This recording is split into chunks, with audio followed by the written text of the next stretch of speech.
இப்படிப்பட்ட ஏராளமான தமிழறிஞர்கள் எப்படி இருந்தார்கள் என்பதை ஆண்ட நாள் ஆண்டு மீண்ட பாண்டியன் போல் நீண்ட மீசையும் நெடுங்குப்பாயமும் பூண்ட ஆய்வு புலவர் பாவாணர், ஆய்வு புயல் பாவாணர். கட்டாரி விடுதலை கருப்பு சட்டையோடு பள்ளிக்கு வருவார் பொன்னம்பலனார்.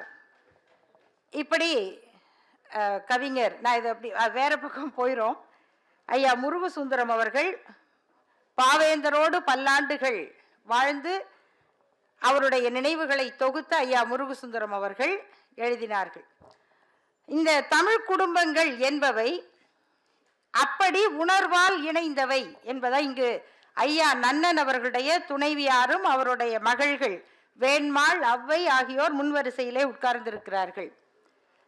நாம தெரிந்து கொள்ள வேண்டிய செய்தி என்ன அப்படின்னா, பாவலரேறு ஐயா அவர்களைப் போல அவருடைய மக்கள் வருவது, தான் பெற்ற மகளும் மகனும், மகனை விட மகள்கள் எப்பயுமே கொள்கையை நிறைய தாங்குவாங்க. ஆனால் மகன்கள் சொத்து வாரிசுகளா இருப்பாங்க. மகள்கள் தான் அந்த கொள்கை இல்லை, எங்க அப்பா இப்படி சொல்ல மாட்டார் அப்படிங்கிறது. அதுல நம்ம தமிழ்நாட்டு ஆண்கள்ல ஒரு 100க்கு 90 பேருக்கு அவங்க அறிவாளிங்கிறத நிரூபிக்கிறதுக்கு மாமனாரை குறை சொல்றதுதான் தெரியும். அந்த மாமனாரை மட்டம் தட்டுவதன் மூலம் மட்டுமே தான் அறிவாளி என்று காட்டிக்கொள்ளுகிற மருமகன்களுக்கிடையில் இந்த கொள்கை வழியில் மாமனாரை தங்கள் தந்தையாகவே ஏற்றுக்கொள்ளக்கூடிய பெரும் அறிஞர்களையும் சான்றோர்களையும் தன்னுடைய மருமக்களாக அடைந்தவர் ஐயா பாவலரேறு அவர்கள். இதுக்கு என்ன காரணம், அதை தான் நம்ம புரிஞ்சுக்கணும். பல கொள்கையாளர்கள் வீழும் இடம், அந்த கொள்கையில் வாழ்ந்தவர்கள் இறந்த பிறகு அவர்கள் எந்த கொள்கையை பின்பற்றினார்களோ அதற்கு நேர் எதிரான முறையில் அவர்களுடைய இறுதி நிகழ்வு நடப்பதை நாம் பார்க்கிறோம். அதற்கு காரணம், அந்த குடும்பத்தில் தன்னுடைய கருத்தை, கொள்கையை அவர்களால் நிலைநிறுத்த முடியாத ஒரு நிலை. இரண்டாவது, அவர்கள் வாழும் போதே வீழ்கிற இடம் எது என்றால், தன்னுடைய பிள்ளைகளின் திருமணத்திற்காக கொள்கைகளை விட்டு கொடுக்க வேண்டிய நிலை. ஏன் விட்டு கொடுக்க வேண்டி வந்தது என்றால், அவர்கள் விட்டு கொடுக்காத ஒன்று இருக்கிறது, அதற்கு பெயர் சாதி என்கிற நோய். அந்த சாதியையும் விட்டு கொடுக்காமல் கொள்கையையும் காப்பாற்றணும்னா கொஞ்சம் சிரமம், கொஞ்சம் இல்லை ரொம்பவே சிரமம், ரொம்ப கடினம். எனக்கு ஐயா அருளியாரை வைத்து கொண்டு எந்த ஒரு சொல்லணும்னாலும் அப்பதான் கொஞ்சம்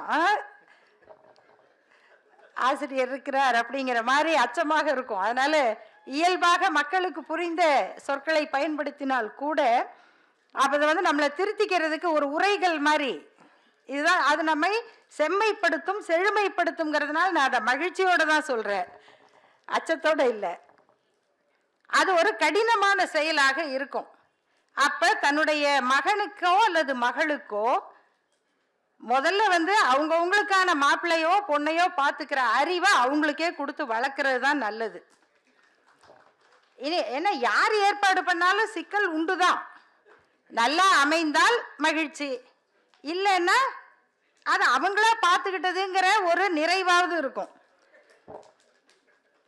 இல்லையா? அவர்களுக்கு பொறுப்பும் கூடுதலாக இருக்கும். ஏன்னா நம்மளா தேடியது, நம்ம இன்னும் கொஞ்சம் பொறுப்பாக அதை காப்பாற்றணும் அப்படின்னு. மூன்றாவது, அப்படி நடக்காத போது, ஏன்னா இது நம்முடைய மரபு வழிப்பட்ட சிந்தனை.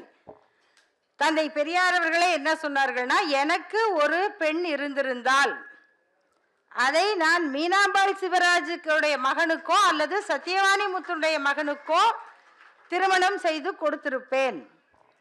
நீ எப்படி செய்வாய்? அவங்க காதலிச்சுதானே திருமணம் செய்ய வேண்டும் என்பதுதானே உன் கொள்கை என்று கேட்டால் அவர்களை அப்படி காதலிக்கிற மாதிரி சொல்லி கொடுத்து விடுவேன் அப்படி